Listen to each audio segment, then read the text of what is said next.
この景色を堪能しようとしたが、旧友はもういない。いつかまた。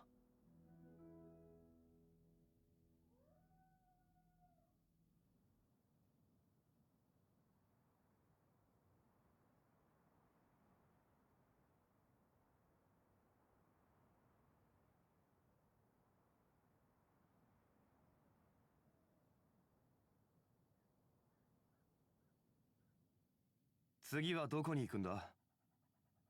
リーウェの名所を巡りたいなら、いい案がいくつかあるぞ。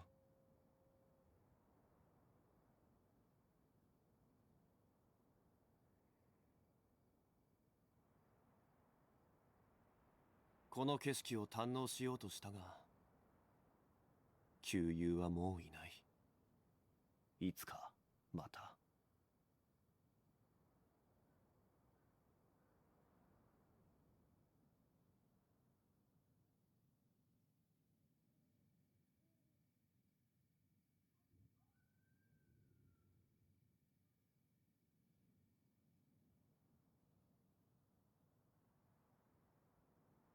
流通のために作られた船は港に止まる。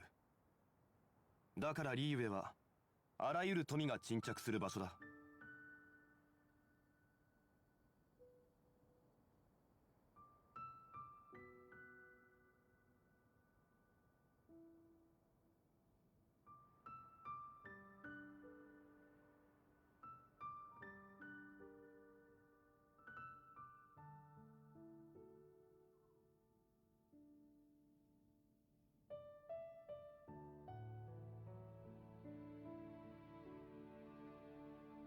この景色を堪能しようとしたが、旧友はもういない。いつかまた。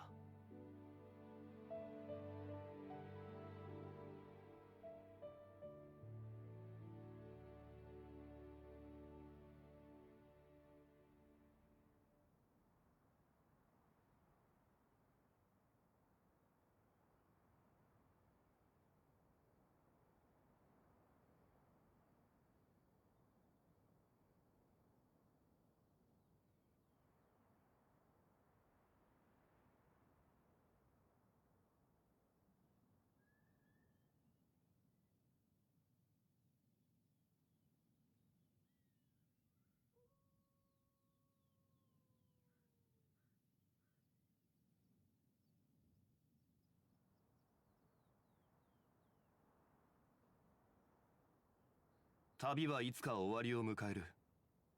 慌てる必要はない。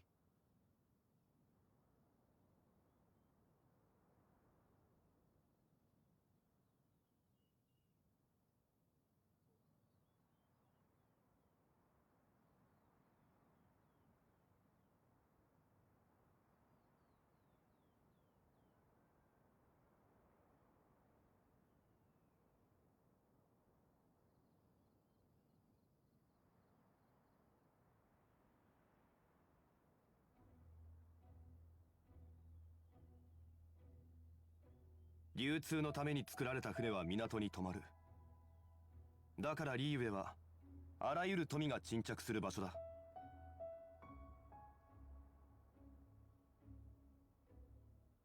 この景色を堪能しようとしたが、旧友はもういない。いつかまた。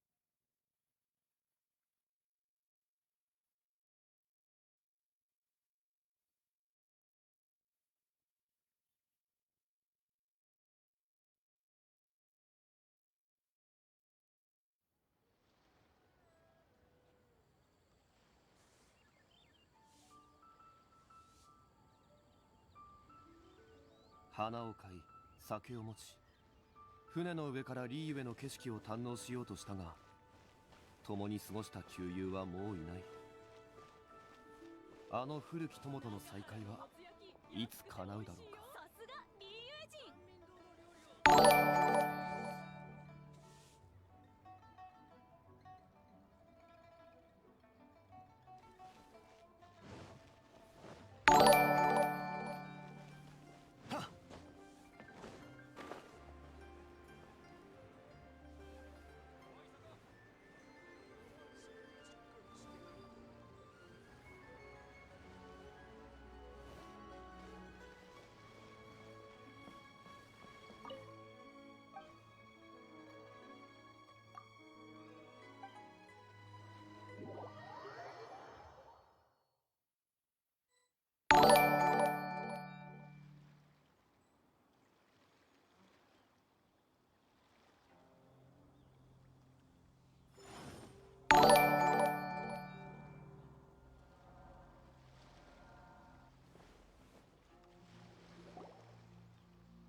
まさかここで会うとはな。ご友人かしら。ああ、ついこの間知り合ったんだ。見聞が広く博学多彩でいろいろとためになる。歴史上の元王帝君について話し合っているんだが、お前も興味あるか？この方は元王帝君の力を甘く見ているようでな。プロの考古学者として少し訂正してあげていたんだ。ちょうど今世界最初の村の話をしていたところだよ。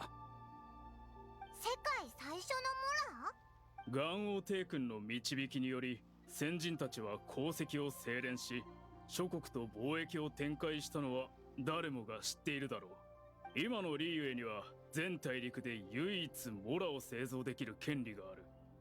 そして最初のモラは数千年前に元王帝君が作ったと考えられる。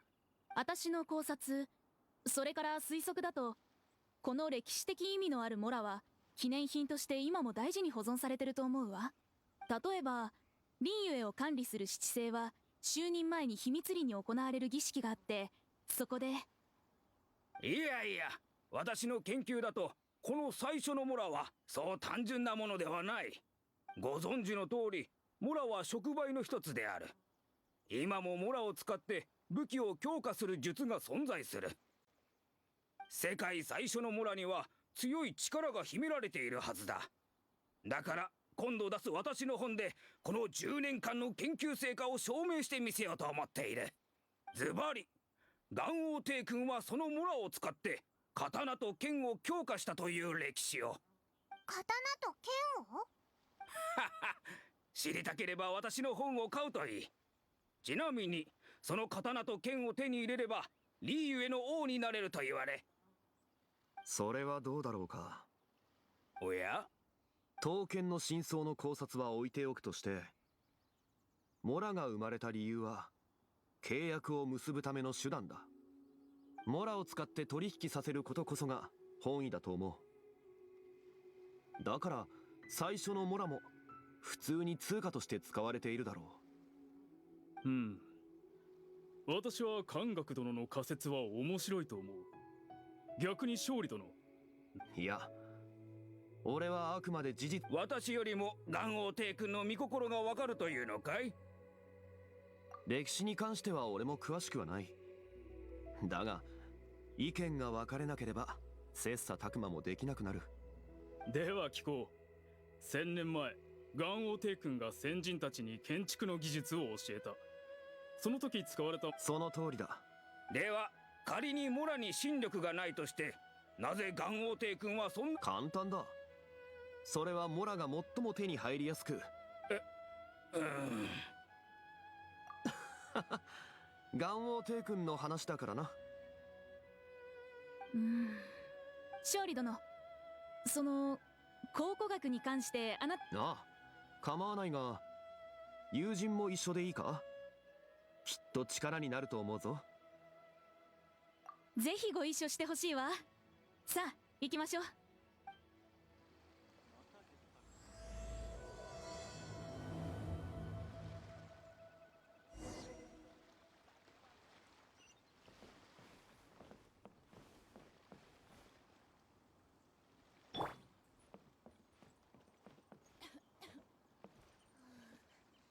喉が痛い。これから話すことは少し眼神に対して不敬だから、人の少ない場所の方がいいと思って。勝利殿の話は理にかなっていた。多数の意見になびくことなく、だから他の学者とは違う答えがもらえるかと思って。勝利殿、眼神に殺された魔人。善悪はさておき、元王帝君は契約を尊ぶ。だから殺されたおう、罪もない奴を殺すなんてこと元王帝君はしないと思うぞ。でも考古学の研究をしていく中で、潮の魔人に関する伝説を耳にしたわ。潮の魔人ヘウリア、彼女は善良な魔人だった。でも戦争でモラクスに実に不名誉な方法で。嘘だろ。それは話せば長くなるな。真相も。構わないわ。知ってることを教えてほしいの。ずっとこの件を調べてきたから。いや、ただどこから話せばいいか。お、いたいた。勝利先生、探したぞ。武器を下ろせ。離れろ。千賀軍に通報するぞ。武器なんか持ってないんだが。なあ、落ち着いてくれ。俺はスネージ内から来たただの考古学研究員だ。ファデュイは信じないぞ。ちゃんとリーユエ総務士にも報告したし、正式な許可書類も持ってる。これからリーユエで考古学調査を行い、その調査結果を全て総務士にも共有することになっている。それで王城堂の勝利先生は物知りだと聞いて、俺の顧問になってほしく王城堂に大金を支払ったんだ。つまりは王城堂の仕事だな。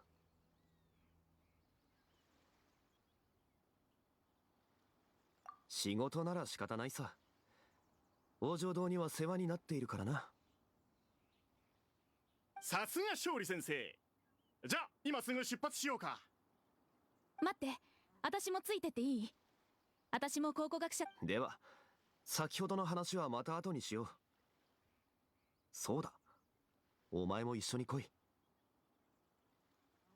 この先の経験はお前の力になるかもしれない。あれは七神が確立される前のこと。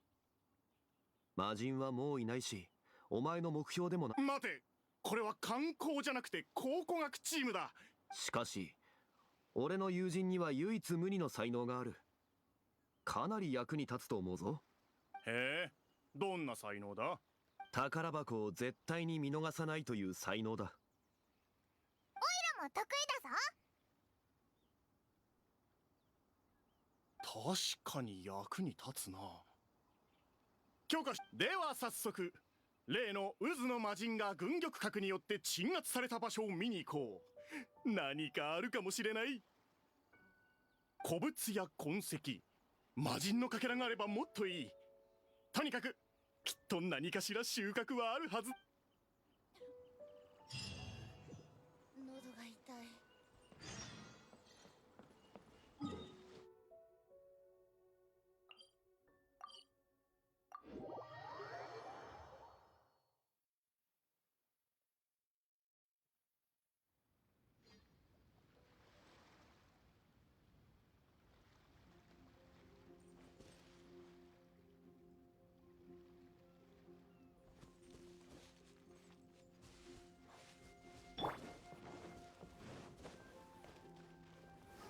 剣女盤石。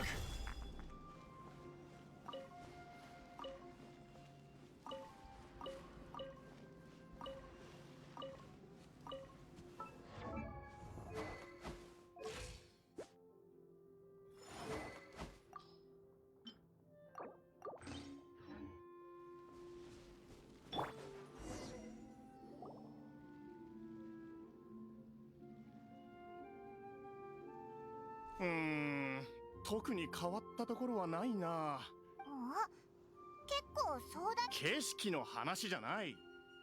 あんな対戦があった後なら何か違和感を覚えるところがあるはずなんだが、今はどこから探せばいいかもわからんな。ここは古雲閣、魔人もしくは魔人戦争の歴史を研究したければここが最高の場所になる。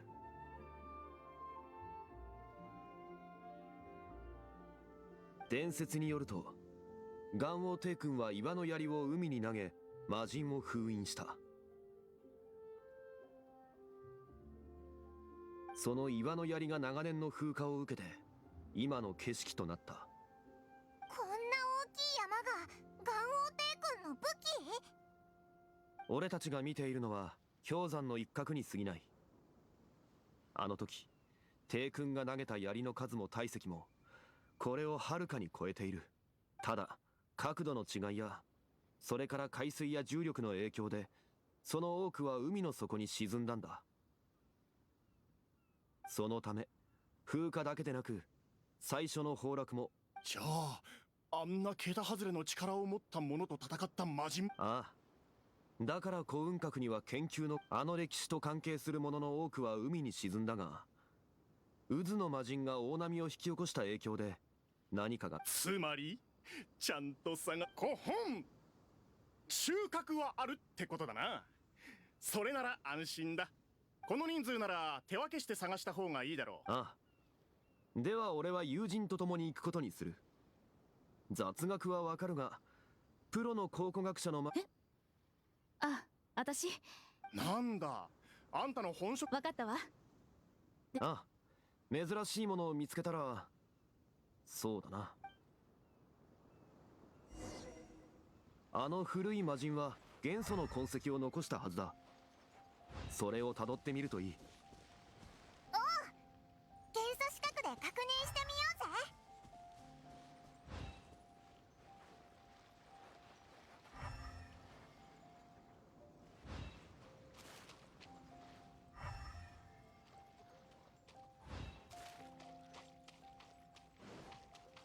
一緒に遊ぼうよ。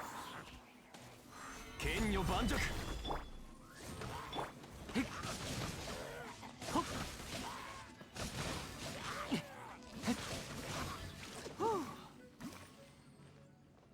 兵器神速。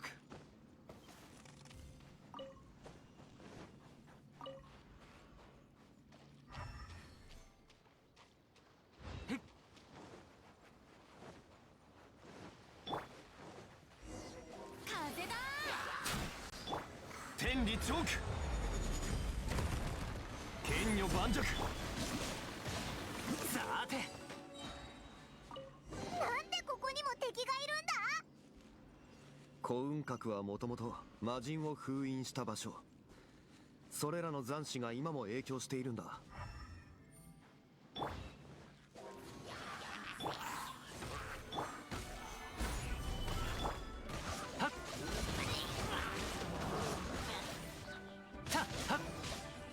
隙を見せるのはほんの一瞬だ。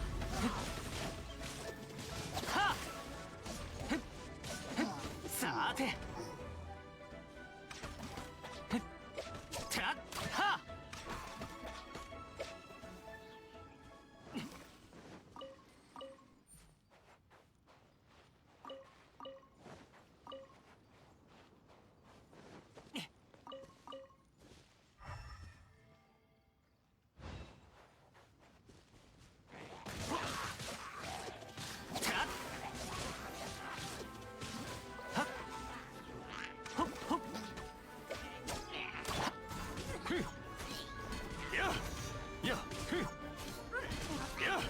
壁立先陣。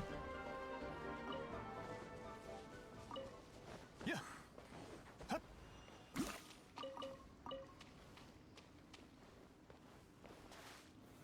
難攻不落。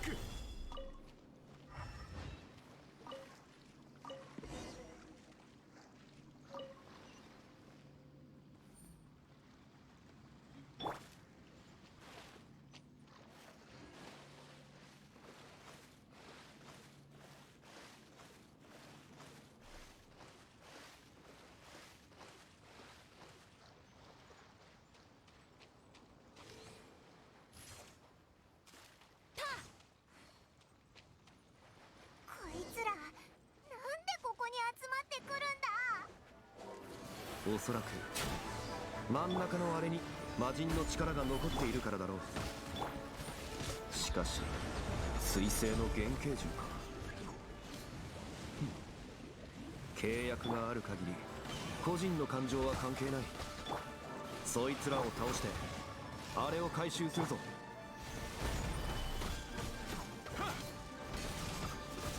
隙あり。はははいや、ここだよ。断罪の名に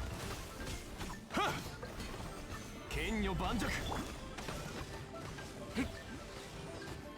はったっはただの石板か。その割には模様が独特だな。これで何かしら情報をつかめるはずだ。戻るぞ。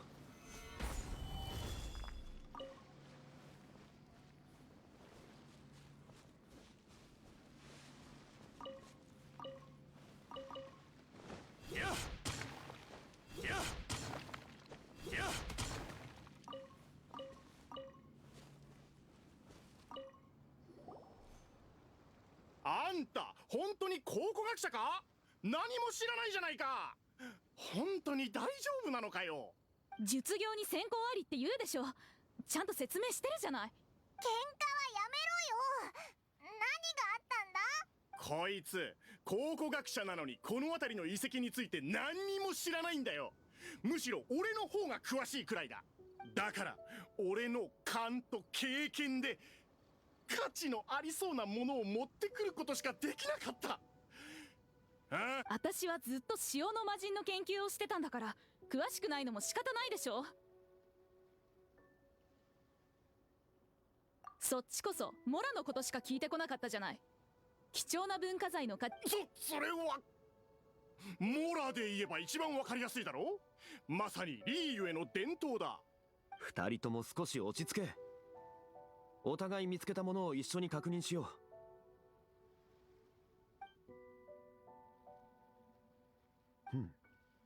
そちらが見つけたものは確かに渦の魔人の影響で岸に上がったものだが、魔人とは関係がないな。一方、俺たちが見つけた石板には不思議な模様がある。早くそれを俺に渡せ。これで収穫はありだな。ほん他のものも少しは金になると思うし、古文料を回収できるはずだ。魔人の力がないと研究価値がないのか？私が塩の魔人の歴史を研究しているのは、歴史が文化と信仰を。あなたはお金のことしか考えてないみたいだけど。バカ言え。俺はスネージナヤの考古学研究員だ。正真正銘な。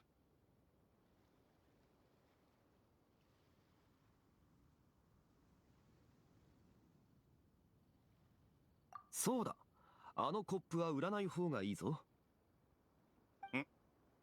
なんでだ？あれは行幸のコレクションで軍玉閣と共に落ちてきたんだ。七星を敵に回したくなければ。金になると。ほらまたお金の話。だったらなんだって言うんだ。研究成果も金もどっちも得るに越したことないじゃない。さあここは終わりにするぞ。そうだ、塩の魔人。そいつには俺も興味があるんだ。あなたね、お金が全てじゃないのよ。あんたこそ文化財のことばかりで頭が。まだ言ってる。霹靂先陣。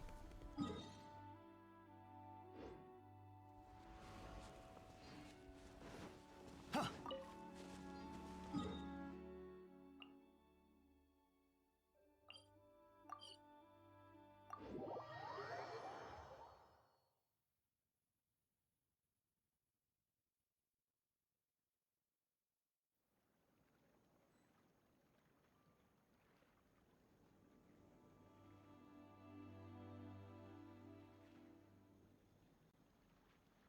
この景色を堪能しようとしたが、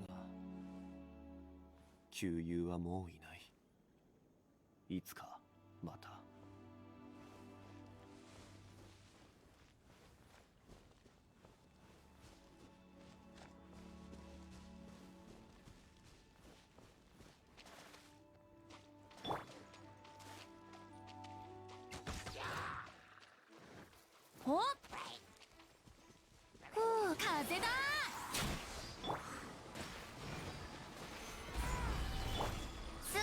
せよ。たはっやはっ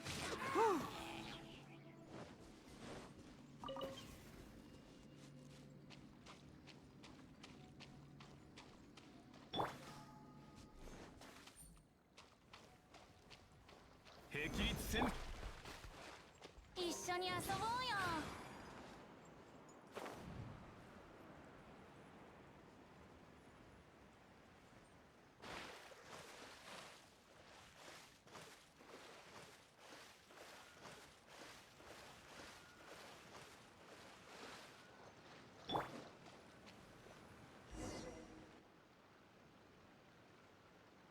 地中の塩はかつて塩の魔人の民が暮らしていた場所だと聞いた。ああ、きっと価値のある文化財も多いだろうな。伝説によると、塩の魔人ヘウリアの加護を受けた民は確かに幸せな暮らしをしていた。しかしこの伝説は古くからあり、ここに来た宝刀団も数知れない。来なければよかったな。実は洞窟の奥に塩の魔人関連の遺跡があるの。それが地中の塩の由来にもなっているらしいわ。ただ遺跡の入り口は封印されているみたいで入れないのよ。関係のありそうな装置は見つけたけど、解除しても封印は微動。その封印の由来も解除方法も塩の魔人の研究にとって重要な課題になっているわ。物証がないからわからないわ。でも封印の多くは真実を隠すために存在するものよ。けど塩の魔人は優しく力もあってみんなに愛されていた。見せられないものなどないはず。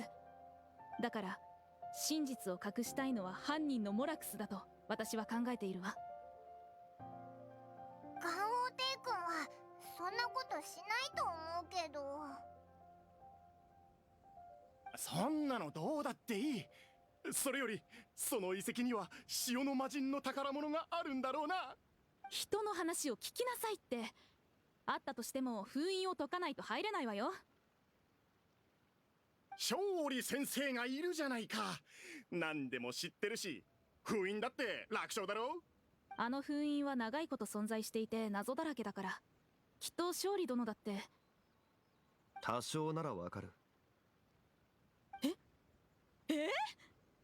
封印に関する言い伝えは雑然としているように見えるが、実は解除の仕方もちゃんと伝わっているんだ。封印と関係がありそうな装置の話をしていたな。まずはそれを確認しよう。勝利殿がそう言うなら案内するわ。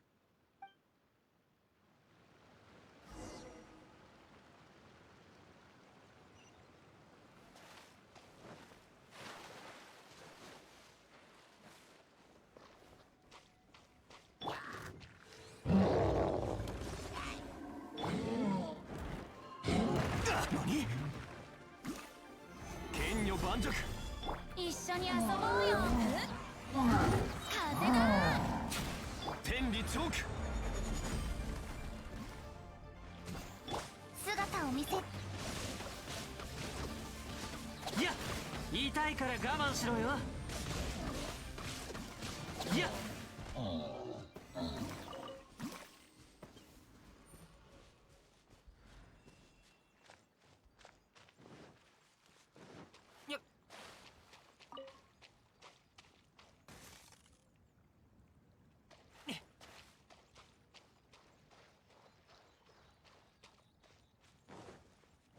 ここよ。この辺の残骸を組み合わせると塩の魔人に関連するものに見えるの。ヒント通りにある角度から見ると装置は解除できる。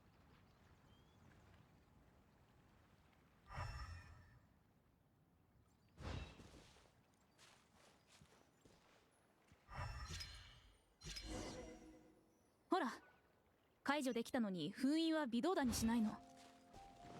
それはもう一つの装置を同時に解除しないといけないからだ。もう一つ？ああ、俺が案内しよう。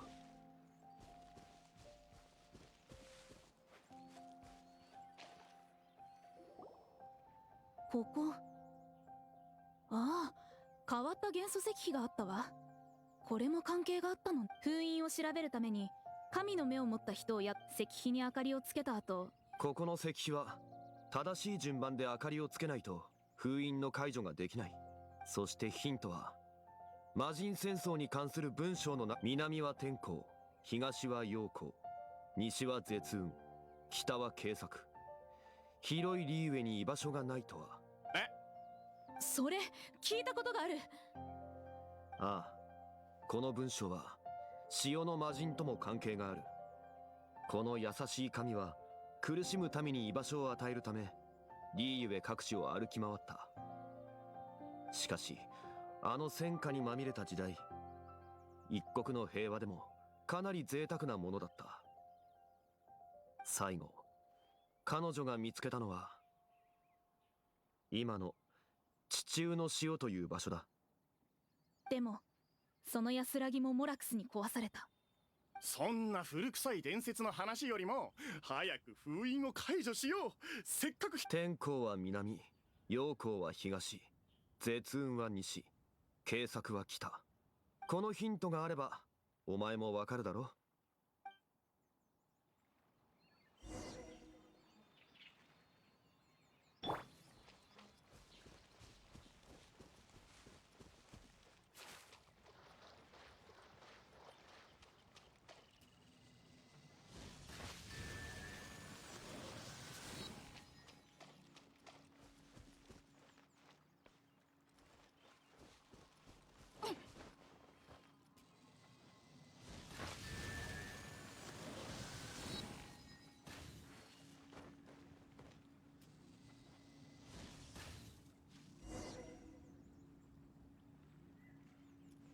見て、本当に解除できたわ。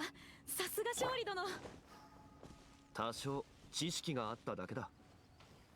さあ、封じられた秘密を明らかにする時が来た。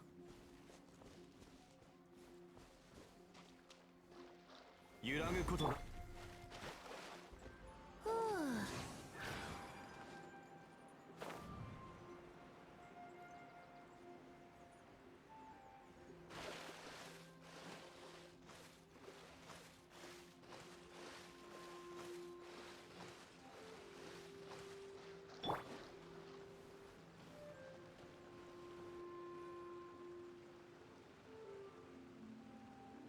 無用の争いを避けるため遺跡に入る前に一つ提案があるんだが。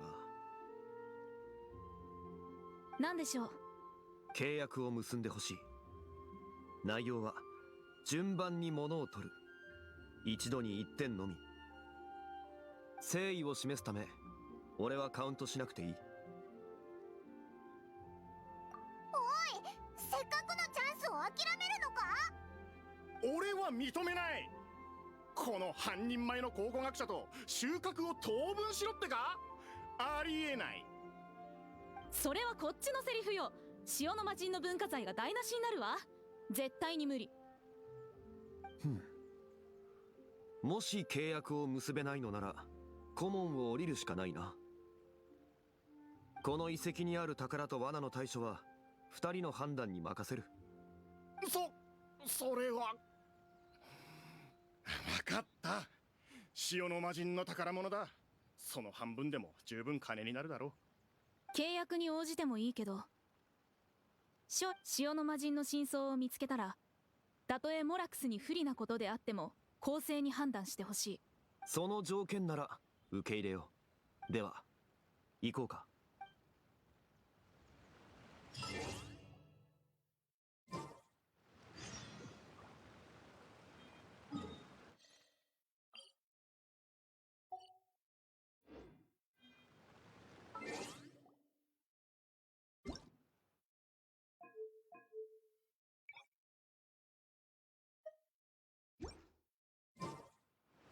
Osmanthus wine tastes the same as I remember.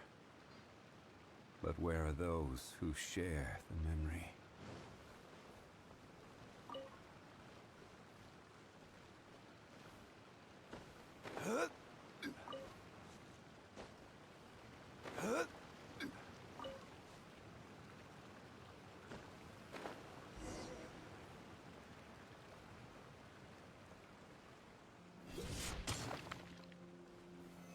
Stabilize.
Yeah.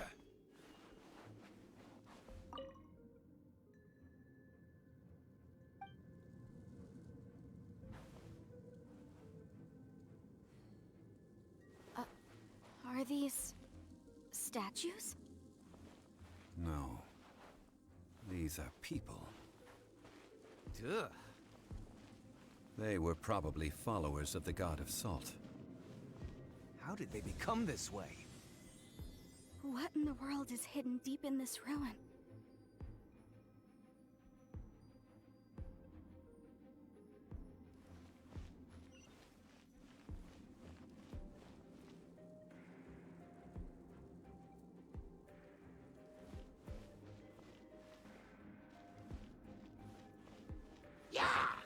Gather! Oz, reveal!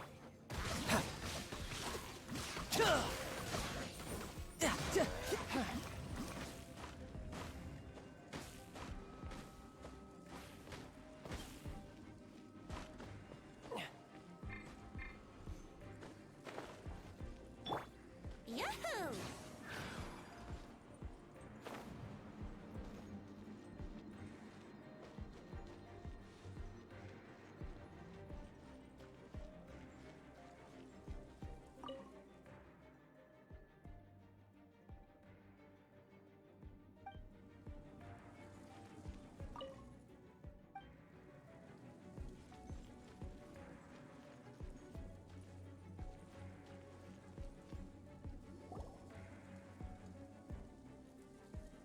Look at this!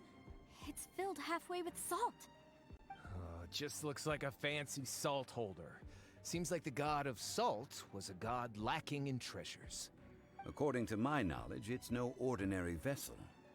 Although it is only half full, it is also forever half full. That is to say, it is bottomless. What? You're saying that even if I pour the salt out, the amount inside won't change? Exactly. Able to produce endless salt. The god of salt is powerful indeed. Finally, after all that effort, I've found precious treasure. I claim this as mine. I just need to pour the endless salt into 1,000 or 10,000 bags. I can sell it and make a fortune. Hey, how can you use a relic of the god of salt for such a shallow pursuit? If Mr. Clement wants this salt chalice, then the next object we find will belong to Miss Wanyan, according to the contract agreed upon. Of course, as we agreed. But how can anything be worth more than this rare find? Since we have a contract, it's no use for me to fight with him. Then let's move on, shall we?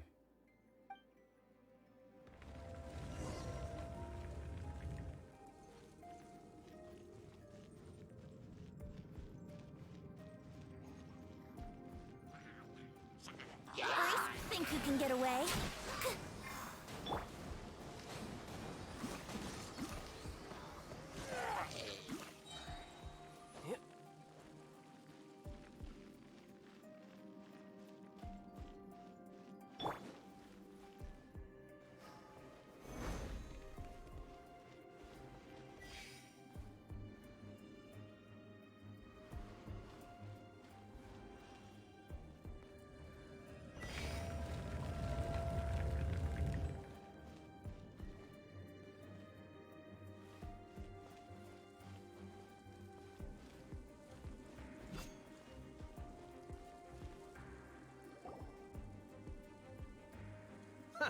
Just a simple ruler. It doesn't look to be worth anything. This, if I remember correctly, this is some kind of measuring tool. Indeed. But the god of salt imbued it with another power. When you stick this ruler in the ground, the surrounding area will become covered in salt, much like a rising tide covers the earth. The deeper it is stuck in the ground, the more salt will appear. It is essentially a bumper harvest of salt. What? That's even better than the salt chalice! Well then, according to our contract, the salt ruler goes to Miss Wanyan. No, unacceptable. I paid for and organized this entire expedition. Why should I get the short end of the stick? And this girl has been useless. Why would she get anything? Oh boy, here we go again. So you are saying you want to break the contract?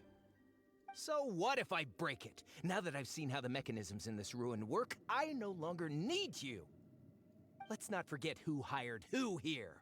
Why should I let you make the rules? Because you agreed to a contract.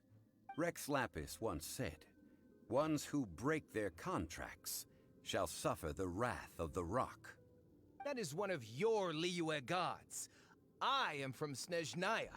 I will suffer the wrath of the rock. You may find it rather unpleasant. gather! Oz, reveal. Brace yourselves. Riptide! This is order.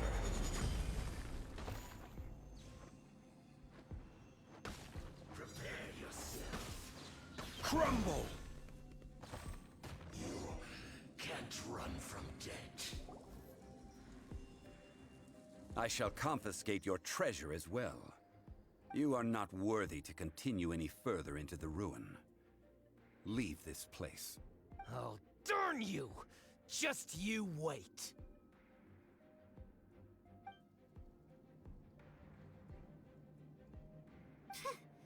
Some archaeological survey. He could only pretend for so long. Hey, Paimon likes Mora, but Paimon doesn't do bad things. Clement's wrongdoing stemmed from greed, yes. But besides greed, there are many other things that may tempt us to break contracts. When people see the object of their dreams, how many are really able to control their desire and follow the contract? I think we should be honest with each other now. Huh? Be honest about what? That in truth, not a single member of this archaeological expedition came here for archaeology. Why do you say that? Miss, you lack even the most basic archaeological knowledge, and can recognize naught but a few simple relics. However, you are an expert when it comes to anything regarding the God of Salt. You aren't interested in archaeology or relics. What you're really interested in is the God of Salt. I believe those legends about the God of Salt that you mentioned on the Pearl Galley are passed down between generations at Yinyuan Hall. Okay, that's enough. Sir, you are indeed a man of great knowledge and talents. I seem to have been right to seek you out once I plucked up my courage. You're right. I'm not a scholar of archaeology. I come from one of the 8 trades under the jurisdiction of the Qixing, Yinyuan Hall of the salt industry. Our ancestors were those protected by the God of Salt all those years ago, when the Archon War engulfed the land in chaos. Oh, right! Now that you mention it, the people of Liyue very seldom use the name Morax. During the war, Morax assassinated our god out of envy for her power. He left us alone and lost in the world. We hate him! But this is Morax's Liyue after all. And its history is written as he wishes. So I seek proof of Morax's guilt. He has blood on his hands and cruelty in his heart. We agreed to a contract that we will face the truth head on, didn't we, Mr. Zhongli? You must judge this history fairly. Naturally, of course. But I must add, Liyue is no longer Morax's Liyue. Come with me. All the answers you seek lie ahead.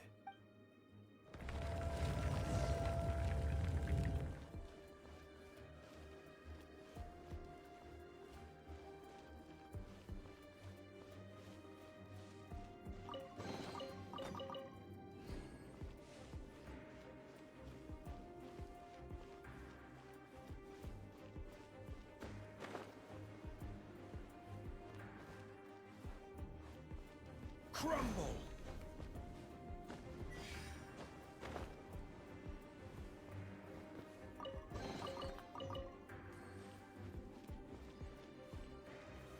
Solidify!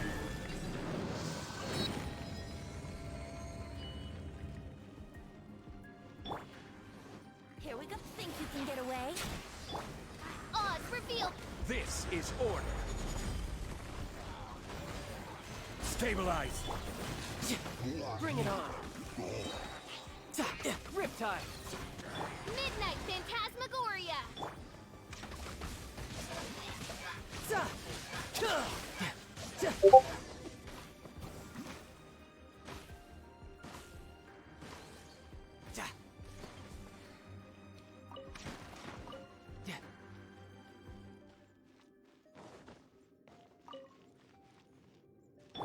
Rise!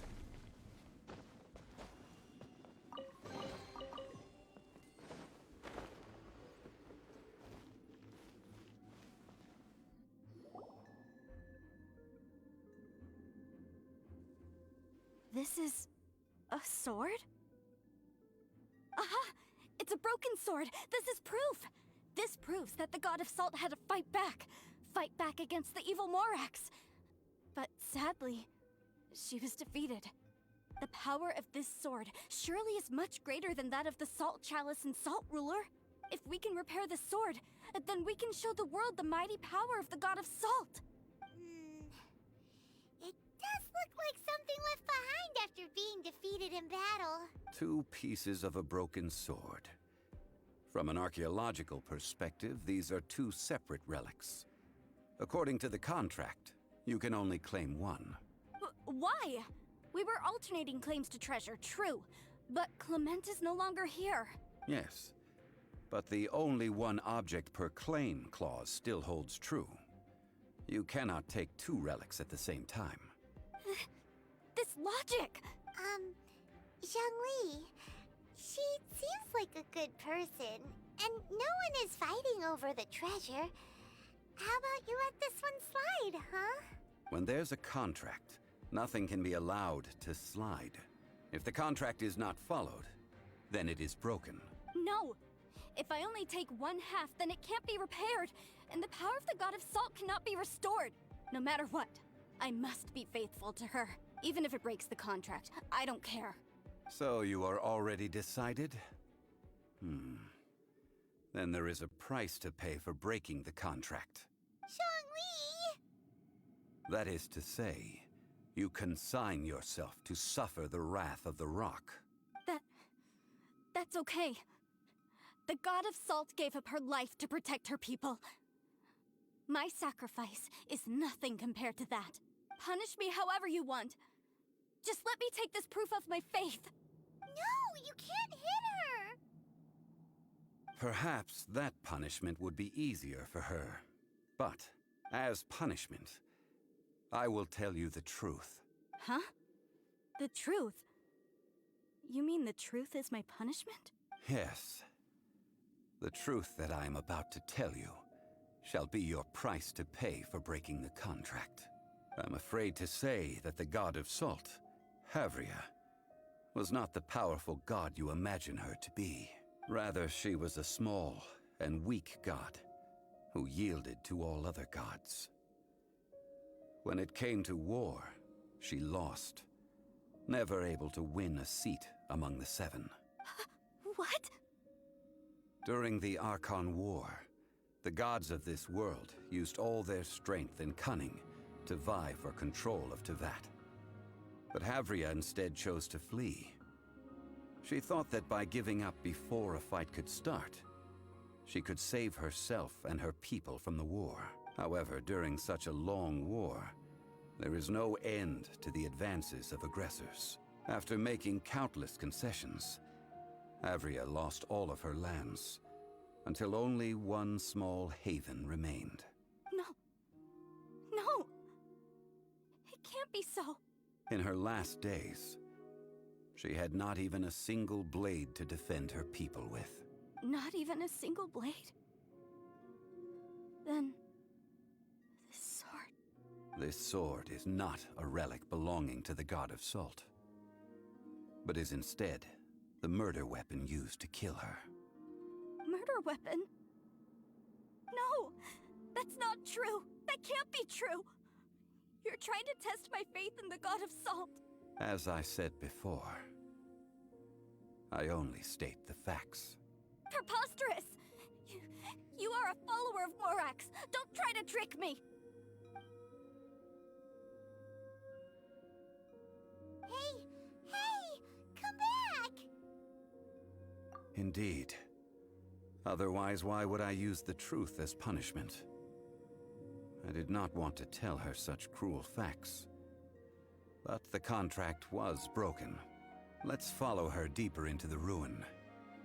There, I fear, we will find something that will leave her no choice but to face the truth.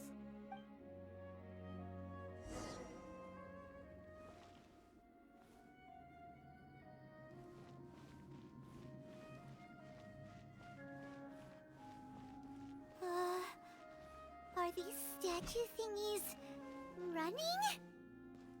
What will we find ahead? Salt. And betrayal.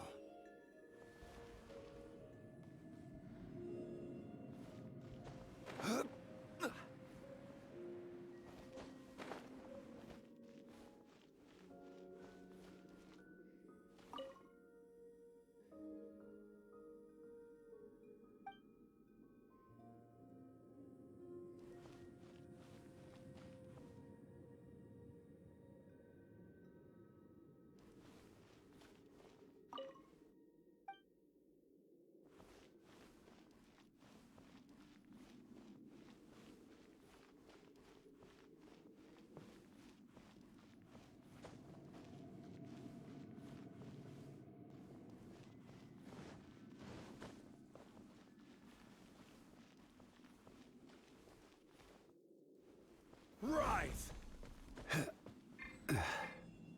Yahoo!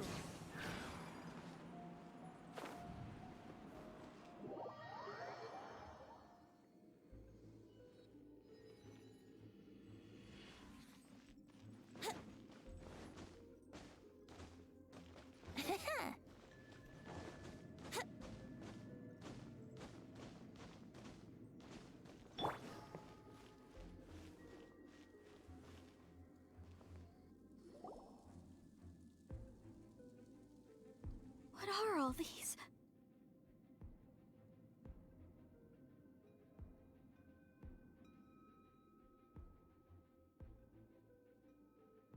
What did they see? What did they do? What happened? Since you do not trust me, let us continue onward. That which lies beyond this door will show you all that happened back then.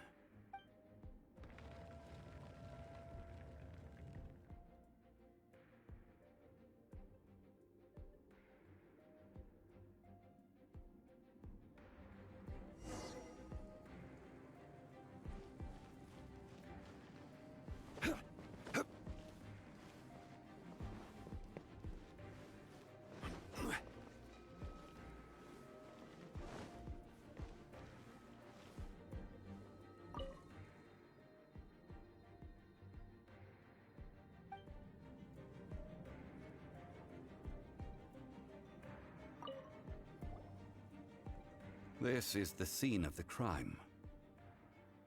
Havria's body dissipated, leaving nothing but these traces of salt. Her dying moments have since been frozen in time to this very day. The story continues that some among her people realized at last that this gentle, kind, but weak god could never protect anyone in wartime. The Archon War was cruel in the extreme. Instead of consigning her to the agony of defeat, they thought perhaps it would be better to give her a quick release. But what about these statue thingies? No matter how weak the god, the power that flows forth when they are slain is beyond the strength of mortal coils to bear. Those who could not flee were thus transformed. Those of her people who were untouched by this disaster left for Liyue, where they sought refuge with Rex Lapis. Their descendants feared Havria's remnants and lived in terror that she had laid upon them an eternal curse. So they risked their lives to come here, to break the sword, and offer up obeisances in hopes that her anger might be appeased. But they need not have done so. For how could a god who had never once resisted, even till the end, nurse hatred for her people in her heart? Even if this is so, I can't! This must be a lie. A false history, all of it! Don't you dare try to shake my faith!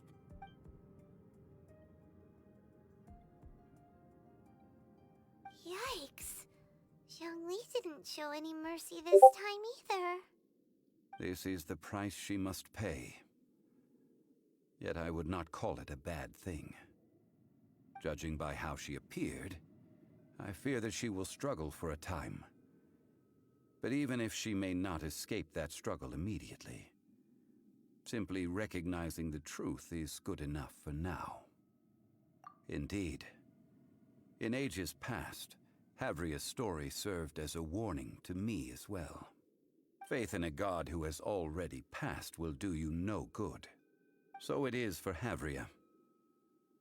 And so it is for Morax also. All right then. Now, would you like to accompany me in taking a trip to Guyonstone Forest? Huh? What do you want to do, Zhongli? Treading old ground, telling old stories. One cannot help but be reminded of old acquaintances.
Yahoo!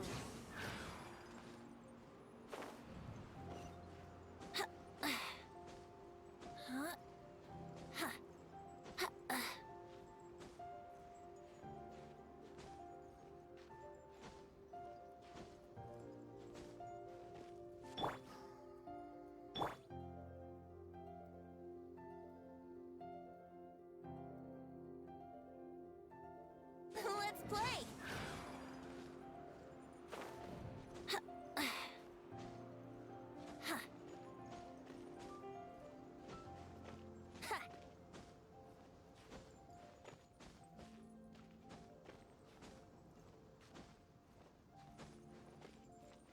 Here we go!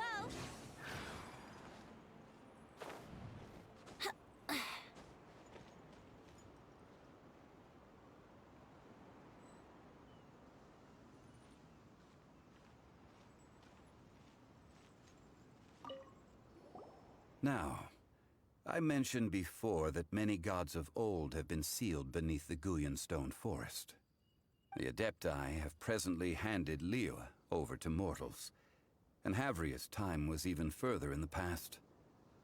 The Salt Chalice and Salt Ruler that she left behind should not return to Liyue.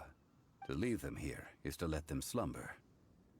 And it is also a homecoming. I ended an era with my own two hands. I've always wondered how I should remember that which I ended. History records, but history may be changed. This incident proved that. Time is a mighty force, and history's twist in its flow. I need to find a better way of recording history in order to engrave its truth. Stone carvings were one such ancient method, but unchanging stone, immovable earth, even one such as myself. Someday we may all disappear. Zhongli. Therefore, I thought of you, traveler. You are one who crosses the Celestial Atlas, and who passes through countless worlds. If our history is engraved in your memory, it will one day accompany you into another world. As long as a traveler like you is able to record what happened, then a backup of sorts will exist for times and tides of Teyvat. Sounds like tough work. Now then, it is time that we consigned both the Salt Chalice and Salt Ruler to the sea. Huh? Why do we need to throw them into the sea? As I said before, this is the place to which the remnants of many bygone gods are consigned. This includes Osial, Overlord of the Vortex, who the Jade Chamber most recently returned to this ocean prison.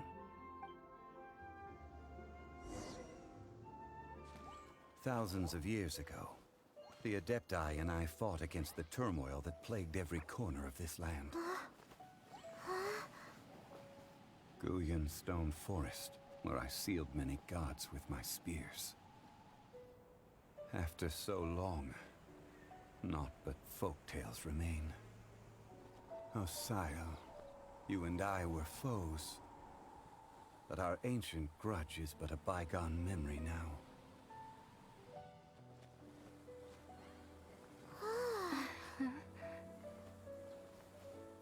May that which Havria has left behind be yours to subsume.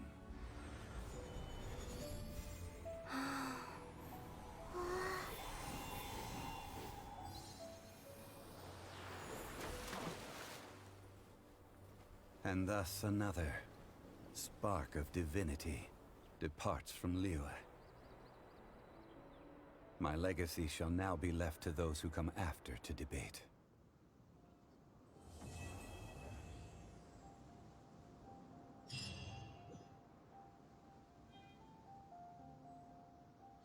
I will remain here for a while. I fear that moments of reminiscence like this can only grow fewer. Though the Salt Chalice and Salt Ruler do have power in their own right, they are nothing before Osial. If a day comes when he should recover his strength and return, I believe that even so, he will be defeated once more. I will remain here for a while. We did not measure right and wrong during the days of the Archon War in the same manner as we do today. Of course, as I am now, I only wish that she could have lived in a gentler time. I will remain here for a while. That is a good question. In the past, I might have given you a most specific answer. But now... yes. I suppose I will continue in my role as a consultant at Wangsheng Funeral Parlor. But if this journey was to your liking, why don't you come along the next time I am seeking to preserve memories of Liyue's past?